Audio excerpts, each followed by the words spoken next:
It was the ultimate crime. She did it. She went back to that house and shot her old man in cold blood.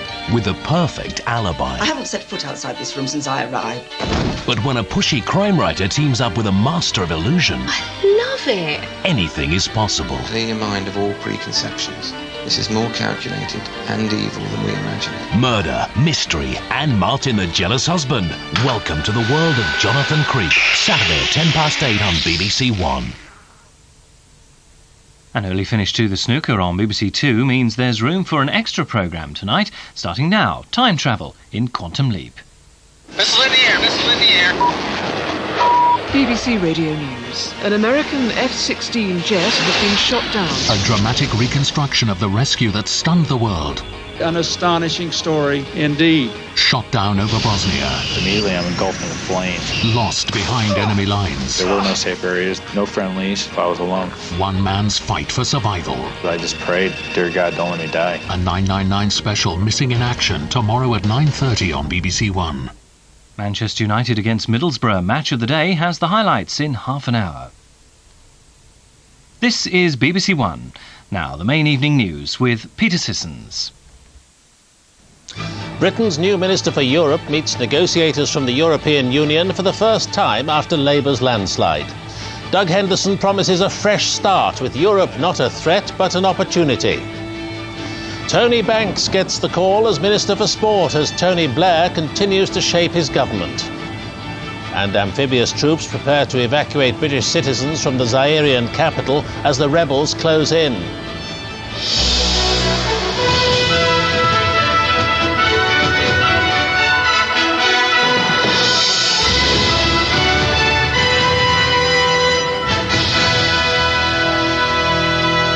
Good evening. Britain today promised its European partners a fresh start following Tony Blair's landslide win in the general election. At the first talks at which the new government has been represented, the Minister for Europe, Doug Henderson, said Britain wanted to work with the European Union as a shared enterprise, not using the language of opponents.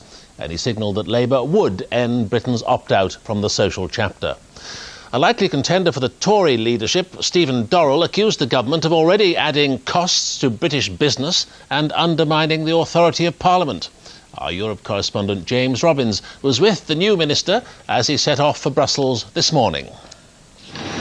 Good morning, ladies and gentlemen, and welcome on board this British Airways flight to Brussels. For Doug Henderson, day one as Minister for Europe meant a very steep learning curve. In flight, he was crammed by top Foreign Office officials on the mind-numbing detail of the negotiations on sovereignty, which he plunged straight into this afternoon. The new minister admitted to me it all looked daunting. Well, I think it's a fresh start. Putting some of the hostility, the unnecessary hostility between Britain and the other nations behind us, looking positive, looking at the things that are really in Britain's interests, and start negotiating in a tough way with other European partners.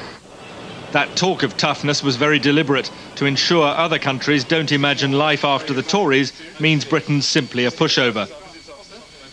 In the negotiating chamber, other governments could hardly have been more welcoming, none more so than Germany's minister. Hello, Steve. Hi, it's Werner Hoyer.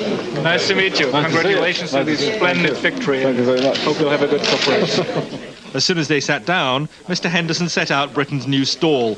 We'll work as colleagues in a shared enterprise now, he said, promising Britain will sign the social chapter on workers' rights, but pledging not, for instance, to give up frontier controls, all echoing his boss's instructions from London. Signing up to the social chapter is in the interest of the people of Britain, and making sure we keep our external border controls is a very important national interest. If we focus on those areas where we must say no, we can actually make our voice heard. If we just shout all the time, as the Conservatives did, then eventually people ignore you. Mr. Blair now has a unique opportunity to chart a pragmatic but constructive course for the United Kingdom. No one wants a super state. Mr. Blair, therefore, doesn't need to shoot arrows against federalist conspirators lurking in Brussels corridors. Today, no one pressed the new minister too hard. At an international news conference, Mr. Henderson was open. He would need a bit more practice to learn other countries' negotiating tricks and the mysteries of a multilingual sound system.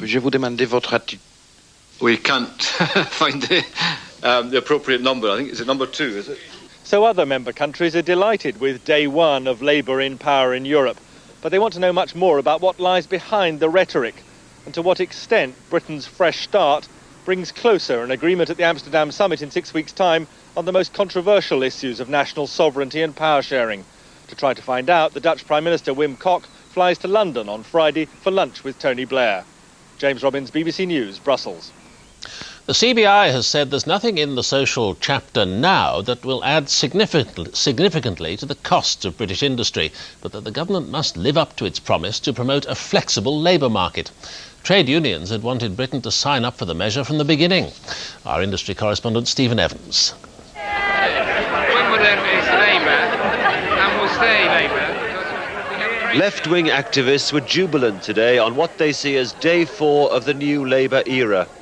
At belated May Day celebrations, expectations were high, fuelled when they heard Labour would move swiftly to have the social chapter in Britain. So far, 2 directives have been issued, compulsory works councils to inform employees in big international firms. And fathers as well as mothers must get time off on the birth of a child. But more rules on rights for part-timers and sex discrimination are on the way. Employers fear more will follow. Well, signing up the social chapter won't have an immediate big impact because there isn't much in it. But once you establish that authority at European level, it could be the mechanism which introduces mistaken policies in the future. And therefore it's vitally important that the government, once it has signed up, really lives up to a commitment which Tony Blair made in the campaign to campaign for flexible labour markets in Europe and change attitudes in Europe.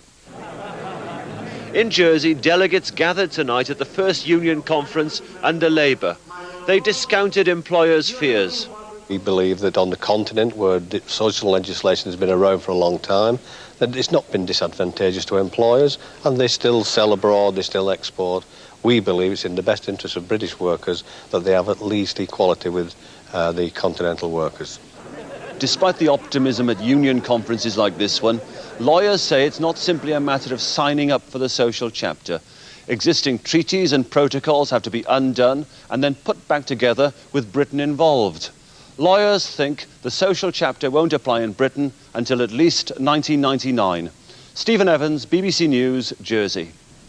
The maverick Labour MP Tony Banks has been made Sports Minister in Tony Blair's new government. It's the most surprising of dozens of appointments made today in the middle and junior ministerial ranks. So far, 19 women have been given posts in the government, the highest number ever. 2 new members of the Treasury team emerged to pose for the cameras this morning. Dawn Primarolo is Financial Secretary to the Treasury, the post she shadowed in opposition. Helen Liddle is Economic Secretary in a government with more women in its ranks than this country has ever seen.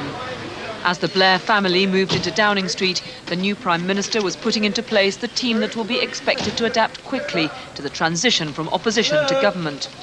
Today's appointments include Ian McCartney, a former shadow spokesman on health and employment, who is Minister of State at Trade and Industry. Tessa Jowell moves into the post she shadowed as Health Minister. Stephen Byers is Minister of State at Education, with special responsibility for school standards. Brian Wilson, a key figure in the campaign, gets a ministerial post at the Scottish Office. Alan Howarth, who defected from the Conservatives 2 years ago, is to be a junior education minister, the post he held for 3 years under the Tories. And the former actress Glenda Jackson is now a junior environment and transport minister. The one big surprise so far is the new sports minister, Tony Banks, an outspoken left-winger who said he was absolutely gobsmacked when he got the call from Downing Street. A well-known Chelsea supporter and fervent animal rights campaigner, he was once described as the left's most effective comedian. But colleagues say he's been appointed on merit. Tony Banks is a Chelsea supporter, so that may be one reason not to